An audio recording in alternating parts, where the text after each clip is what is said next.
بسم اللہ الرحمن الرحیم۔ السلام علیکم۔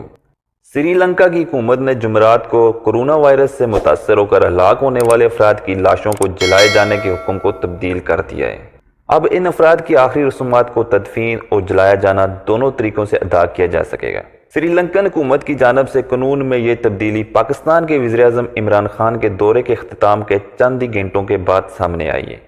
سری لنکا میں کورونا وائرس سے ہلاک ہونے والوں کی لاشوں کو جلایا جانا قانونی طور پر لازمی تھا، چاہے وہ کسی بھی مذہب سے تعلق رکھتے ہوں۔ اس حوالے سے سری لنکا کی مسلمان اور بدھ برادریوں میں کافی تفتیش پائی جاتی تھی۔ سری لنکا کے وزیر صحت نے جمعرات کو رات کے ایک ترمیمی گزٹ جاری کیا جس میں کووڈ-19 سے ہلاک ہونے والوں کی تدفین اور جلائے جانے والے دونوں کی اجازت دی گئی۔ سری لنکا کی جانب سے اس قانون میں ترمیم کے اعلان کے بعد پاکستان کے وزیر اعظم عمران خان نے ایک ٹویٹ میں سری لنکا کی قیادت کا شکریہ ادا کرتے ہوئے لکھا، میں سری لنکا کی قیادت کا شکریہ ادا کرتا ہوں اور سری لنکا کی حکومت کے سرکاری نوٹیفیکیشن کا خیر مقدم کرتا ہوں جو کووڈ-19 میں مرنے والوں کو تدفین کی اجازت دیتا ہے۔ سری لنکا میں کورونا وائرس سے متاثر ہو کر مرنے والوں کو جلانے کے حکم نامے کے باعث انسانی حقوق کی ادارے بشمول اقوام متحدہ کے ہیومن رائٹس کونسل کی جانب سے شدید تنقید کا نشانہ بنایا جا رہا تھا۔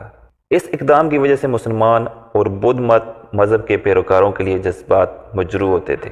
عمران خان کے دورہ سری لنکا کے بعد سری لنکن حکومت کی جانب سے مسلمانوں سمیت دیگر مذہب سے تعلق رکھنے والوں کورونا متاثرہ افراد کی تدفین کی اجازت ملنے پر وہاں کے شہریوں نے بھی وزیر اعظم عمران خان کا شکریہ ادا کیا ہے۔ سری لنکا کی حکومت کا یہ فیصلہ ماہرین کی کمیٹی کی جانب سے اس خدشے کی بنیاد پر کیا گیا کہ کورونا وائرس سے ہلاک ہونے والوں کی لاشوں کی تدفین کی وجہ سے زیر زمین پانی کے وسائل میں یہ وائرس پھیل سکتا ہے۔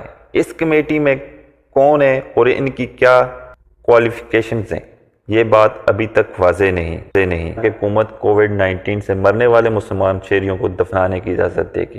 تاہم وزیر اعظم راجہ پکشے کے اس بیان کے چند ہی گھنٹوں بعد سری لنکا کی حکومت کی جانب سے ایک بیان سامنے آیا تھا۔ کووڈ-19 سے ہلاک ہونے والوں کی آخری رسومات کے حوالے سے پالیسی میں کوئی تبدیلی نہیں ہوگی۔ اس موقع پر سری لنکن پارلیمنٹ میں مسلمان قانون سازوں کی جانب سے پاکستانی وزیر اعظم عمران خان سے رابطہ کر کے کہا وہ اس معاملے میں مداخلت کریں اور وزیر اعظم عمران خان کے 2 روزہ دورے کے اختتام پر سری لنکن کی حکومت کی پالیسی میں تبدیلی سامنے آئی گئی۔ یہ سب ایک ایسے موقع پر ہوا جب سری لنکا اقوام متحدہ کے ہیومن رائٹس کونسل کے 40ویں اجلاس میں پاکستان کے ذریعے OIC کے ممبران کی حمایت حاصل کرنے کی کوشش کر رہا ہے، جہاں سری لنکا کو مبینہ طور پر مسلمانوں کے مذہبی حقوق کی خلاف ورزی کے الزام کا سامنا ہے۔